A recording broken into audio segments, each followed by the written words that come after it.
Bluesfest. You've played Bluesfest before. Uh, I know it's a while ago now. Have you got any memories of your last Bluesfests?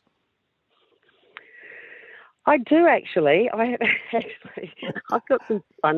I seem to find myself in trouble a bit sometimes, Yeah, Bonnie Raitt, we were dying to see Bonnie Raitt play. And, there's a lot of people up the side of the stage. And, with our AAA passes, you're allowed to stand side of stage and watch the artist. And I chose not to. I chose to go right out the very, very back of the stage, actually standing on the little track where all the buggies bring the artists in. And I lit a cigarette, and Bonnie Raitt was on stage, and she stopped, and she pointed her finger, and she turned around, and I was thinking, I wonder what she's doing. She's a vehement smoker hater. She could smell my cigarette from, I don't know, it must have been about 500 metres away, and she turned around slowly, pointing, going through the whole audience, turned her whole body around, past all the roadies, past back, and there I was backstage, and she just pointed straight to me. And I just wanted to die on the spot. you were sprung. Oh, yeah, I've been sprung a couple of times. The other one was getting left behind after the festival the year James Brown played.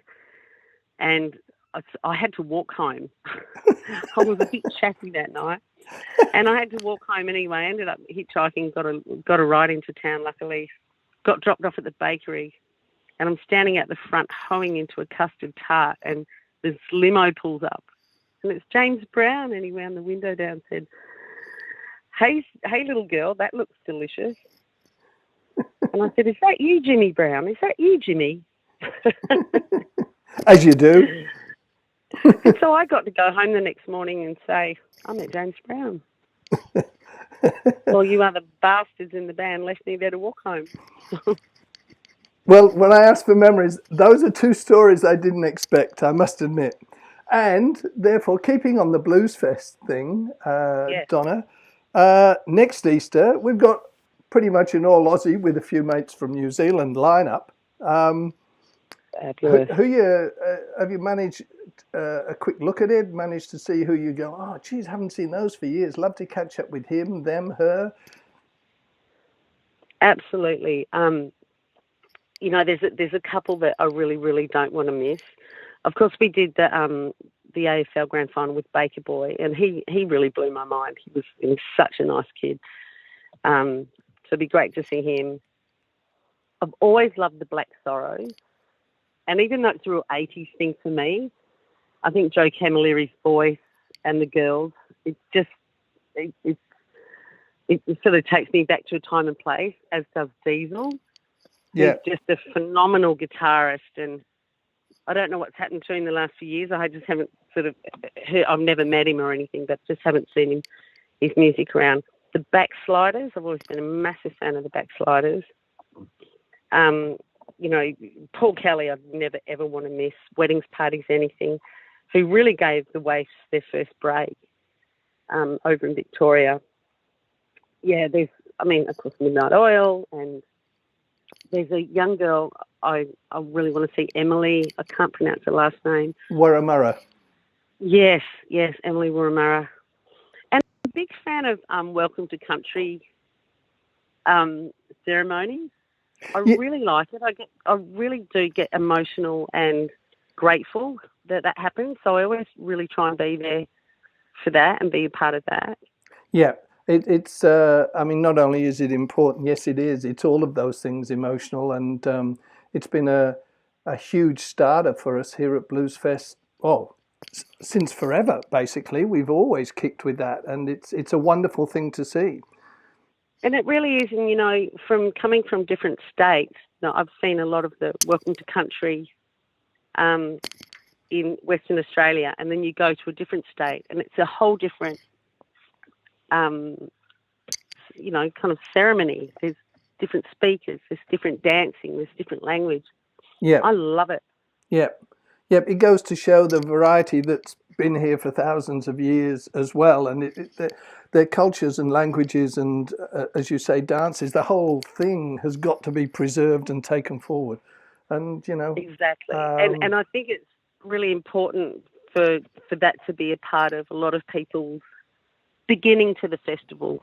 Yes, absolutely. To be accepted as welcomed and to be grateful. Yeah. I just think that shouldn't be missed. That should be like, you can miss church on Sunday, but don't miss this one. That's one not to miss. We encourage everyone to get in early and come and be part of this, and certainly next Easter, which is the return of us and the return of sort of the major festival.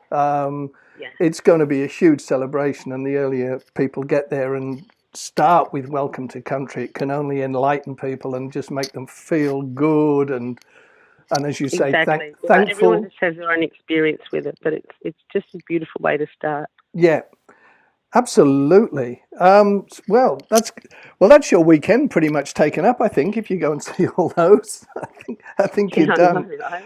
And you can rest assured that one of them will be going into town afterwards. That'll give you a lift if you need it. Oh yeah, I'm good at hitchhiking. And so, staying with that, this is sort of like almost 30 years since you started out from climbing in a van and playing gigs with your sis to playing the AFL Grand Final and lots in between. How do you rate your journey? Is this where you saw yourself? Excuse me. Is this where you saw yourself those years ago when you climbed into the van? And is there something still that you want to do that you haven't yet done or achieved? Well, that's an amazing, quite an in-depth question.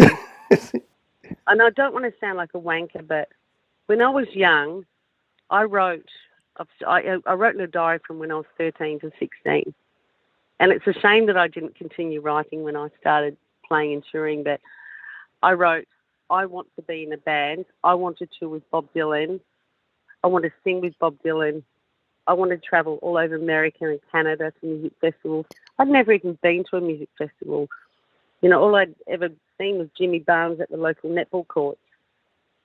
And all of that came true. And I really did have this overwhelming sense of, just forging ahead. And if I hadn't have made music my career and passion, I mean, I couldn't ignore my passion. But if I hadn't made that my life, I really don't know what would have become of me. I really don't. Or my sister. Yeah. And, we started collating quite a few stories from the amazing times we've happened from, being stuck in New York City during the big 3-day blackout. When there was no power for 3 days and people are stuck in elevators and we're supposed to be opening for Bob and walking through the streets of New York City with our food rider. To being in San Francisco from 9/11 to, I don't know, like singing and playing with Taj Mahal. I mean, that was one of my other great memories, rocking up backstage at Bluesfest in Byron and Taj Mahal goes, hey, I know you. Oh, wow, that's awesome, thank you. He remembered us and our kids from playing in Colorado with him. And is there anything else I'd like to do? I think the only thing that could top it, my career, and sort of finish it off with a bang would be to get on Sesame Street. Well, it's not beyond the boundaries yet. It's still going. You're still going. So yeah, I just think that's like Sesame Street's pinnacle of any rock star's